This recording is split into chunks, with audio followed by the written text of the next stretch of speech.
The sea was calm the morning they came. Too calm. The Mediterranean lay like polished glass, reflecting the sun in blinding shards of silver, hiding the truth beneath its surface. Fishing boats drifted lazily near the coast. Children played along the shore. Church bells rang somewhere inland, calling the faithful to prayer. And then, black sails on the horizon. Not merchant sails. Not naval colors. Dark, low silhouettes cutting across the water with terrifying speed. By the time the lookout screamed, it was already too late. The Barbary corsairs did not announce themselves with flags or warnings. They announced themselves with fire. Villages burned before the first sword was drawn. Smoke rose in choking columns as doors were smashed in, livestock slaughtered in the streets, men cut down where they stood.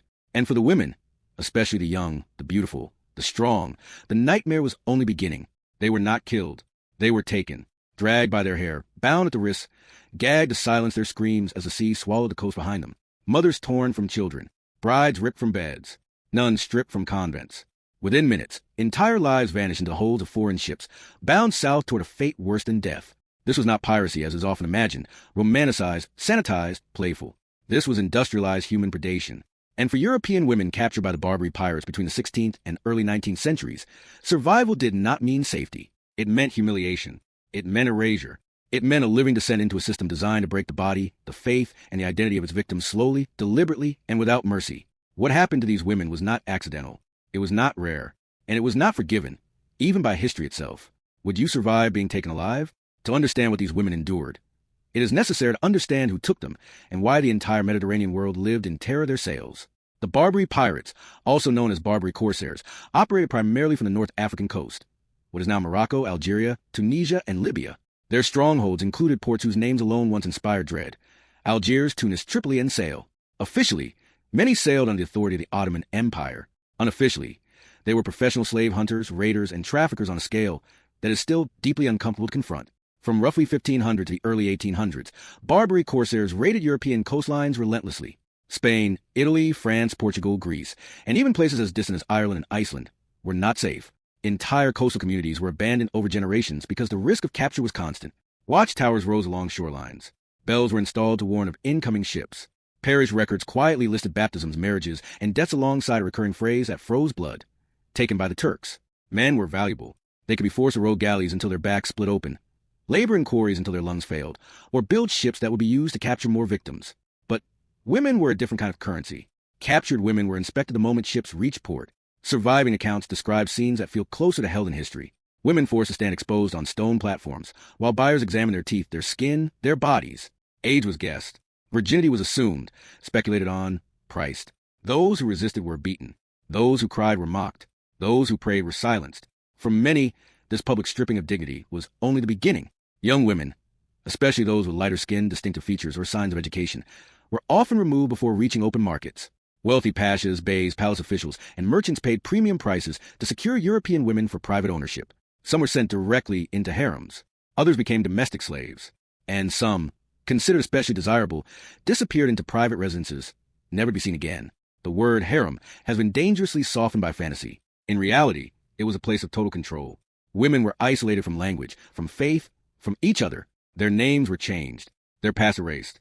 Conversion to Islam was strongly encouraged, sometimes through persuasion, often through punishment. Refusal could mean beatings, confinement, starvation. Compliance did not guarantee protection. Sexual violence was not an exception. It was an expectation. European letters, ransom petitions, and monastic records speak of this suffering in fractured euphemisms, not because it was rare, but because it was too shameful to describe openly. When a woman returned, if she returned at all, families often preferred silence to truth. Honor mattered more than survival. A Spanish monk writing in the early 17th century described captive women as enduring unceasing violation, without rest, without law, without God. An Italian account speaks of women passed between owners, traded as gifts, punished for resistance, and discarded when you faded. Some women were deliberately broken through forced pregnancies, their bodies used until they no longer held value. Children born to European women in Barbary lands lived in cruel uncertainty. Some were absorbed into Muslim society. Others were sold. And the mothers, if they survived childbirth, were often abandoned once their usefulness ended. But not all suffering was immediate. Much of it was psychological. Imagine waking each morning in a land where you do not know the language, where your name has been replaced, where your prayers are forbidden, where your body does not belong to you, where resistance only deepens punishment. Imagine knowing that ransom might come, but only if your family is wealthy, connected, and still alive. Many women waited years. Some waited decades. Most waited forever. Religious orders in Europe raised money to ransom Christian captives, but funds were limited and negotiations slow. Women were often ransomed last. Men could return to labor. Women returned carrying what society called shame. The unspoken judgment sealed their fate. Historians estimate that between 1.25 million Europeans were enslaved by Barbary corsairs over 3 centuries. A significant portion were women. The true number will never be known, because countless victims vanished without record, absorbed into systems that had no reason to remember them. European women were not accidental victims. They were deliberate targets. Raids were timed around festivals, markets, and religious gatherings, moments when women would be present in large numbers. Corsairs knew which villages lacked defenses, which convents housed nuns, which islands were exposed. The goal was not only gold or goods. It was human bodies. By the time European powers responded through naval campaigns, treaties, and eventually war, the damage was already irreversible. Entire bloodlines erased. Entire coastlines shaped by fear. And yet, for centuries, the story was softened. Buried under words like tribute, corsair, and exchange. The suffering of women became a footnote, if it was mentioned at all. But silence leaves a sound of its own, because what was done to these women was systematic, normalized, and protected by power. And what comes next is even darker. They learned quickly that time behaved differently in captivity. Days did not pass. They stretched. They bled into one another until memory itself began to rot. Morning was not marked by sunlight, but by footsteps in corridors. Night was not darkness, but waiting, listening for keys, for whispers, for the sound of a door opening that meant your body was about to be taken again. For the women who survived the initial raids and markets, captivity settled into something far more calculated than chaos. This was a system, refined over centuries. A machine designed to extract obedience, labor, and pleasure until nothing remained. In Algiers alone, 17th century observers estimated that tens of thousands of Christian captives were held at any given time. The city's skyline, white walls, minarets, palaces, hid an underground economy built on flesh. Women were scattered throughout this world. In private homes, in palaces, in guarded compounds, and in harems whose gates never opened outward. The first weapon used against them was isolation. Most European women spoke no Arabic, no Turkish, no Berber dialects. Communication was stripped away instantly. Orders were given through gestures, through blows, through repetition. Names were changed because names carried memory.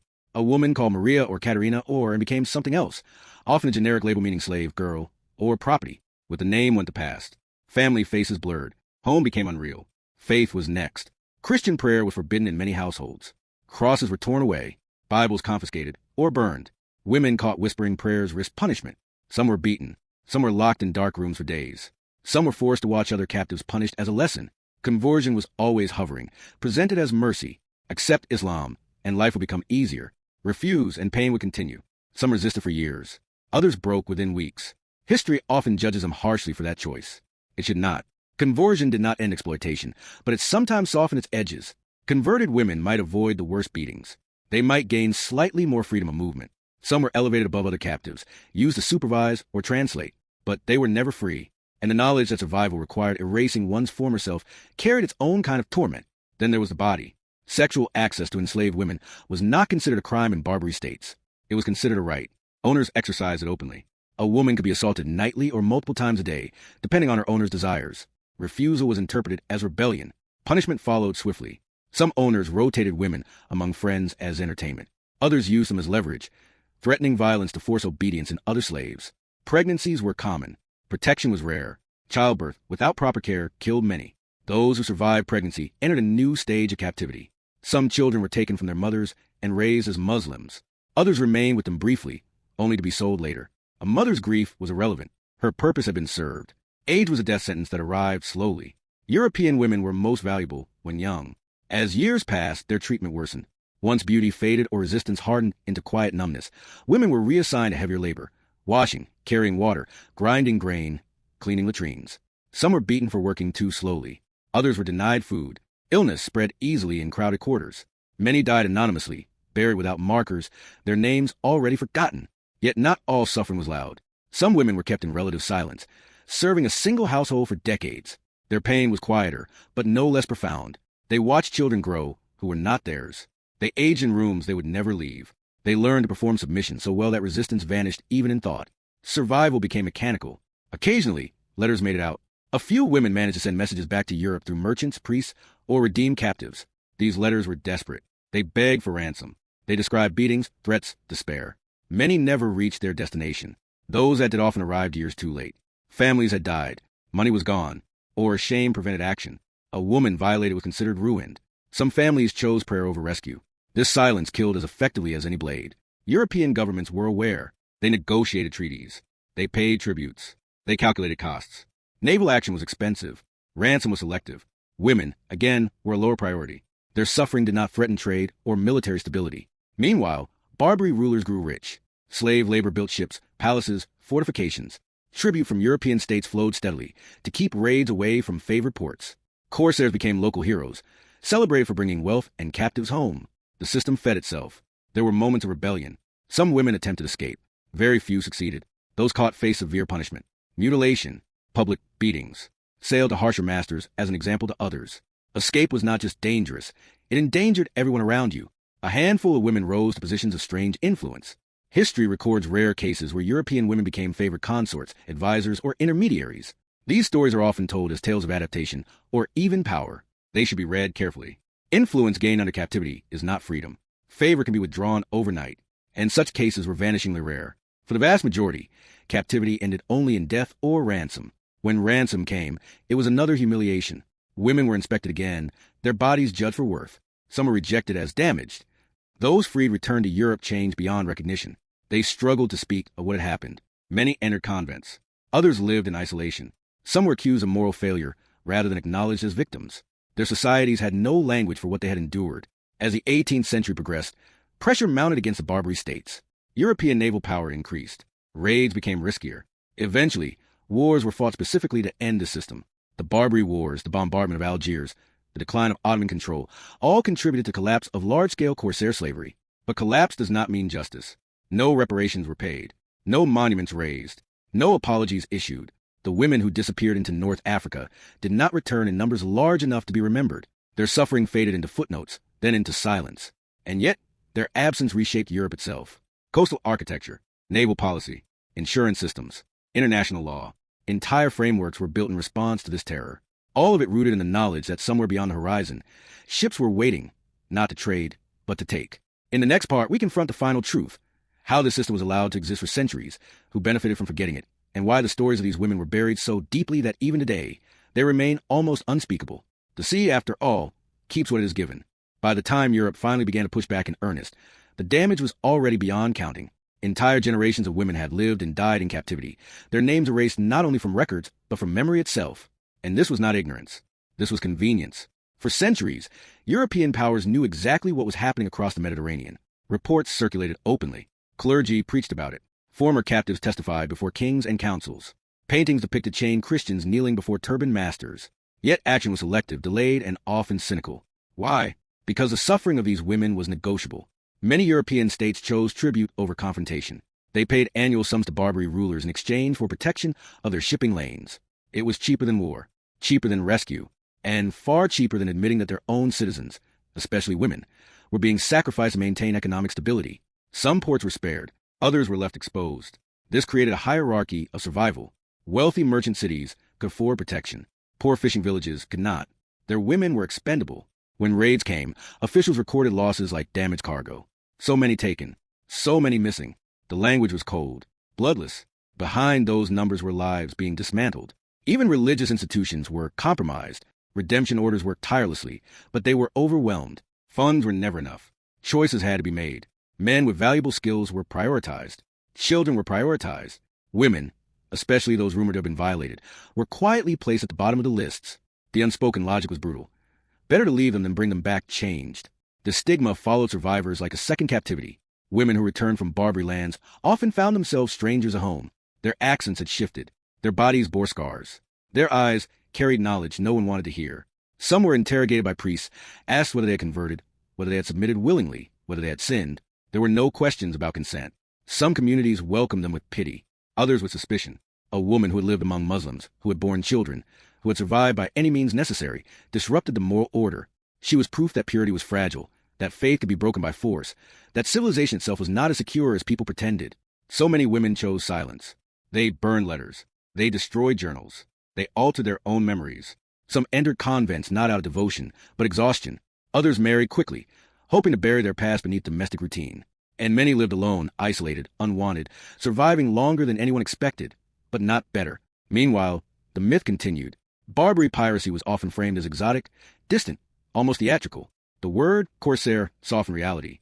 It suggested daring sailors in colorful battles, not screaming women dragged across burning beaches. European literature flirted with the danger while refusing to sit with its consequences. Even later historians avoided the subject. Slavery in the Mediterranean did not fit neatly into national narratives of victimhood or heroism. It complicated religious identities. It blurred the line between East and West in uncomfortable ways. And the suffering of women, especially sexual suffering, was easier to omit than confront. So it was omitted, only fragments remain. Court testimonies, ransom receipts, a few memoirs written by women brave enough to put horror into words. In those rare accounts, patterns repeat with chilling consistency. Isolation, coercion, sexual violence, forced conversion attempts, despair. Different cities, different decades, same machinery. This was not chaos. It was policy. And that is what makes it unforgivable. Because systems do not arise accidentally. They are built, maintained, defended, justified. The Barbary slave system survived for centuries because too many powerful people benefited from it, and too many others looked away. When it finally ended, it did not end cleanly. The decline of corsair slavery came through violence, bombardments, invasions, blockades. The same coastal cities that had once been centers of captivity were reduced to rubble. Slaves were freed. Some, others disappeared in the chaos. Records were destroyed. Stories vanished with them. No trials were held for what was done to captive women. No names were restored. No official reckonings occurred. History moved on, but the sea remembers. Every abandoned watchtower along the Mediterranean coast exists because of this terror. Every fortified church. Every bell tower built facing the horizon. These were not symbols of faith. They were alarms. They warned of ships that did not come to trade. They warned of men who did not come to negotiate. They warned of a fate so complete that even survival could feel like a kind of death. What happened to these women was not an anomaly. It was a chapter of global history written in silence, shame, and deliberate forgetting. And the fact that it remains so little known today is not an accident. It is the final cruelty inflicted upon them.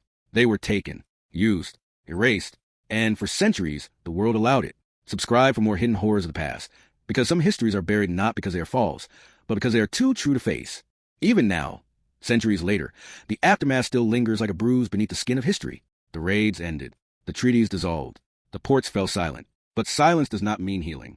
It only means the screaming stopped being recorded. For the women who never returned, there was no closure, only absorption. Their bloodlines dissolved into foreign soil. Their languages vanished from their children's mouths. Their original names were never spoken again.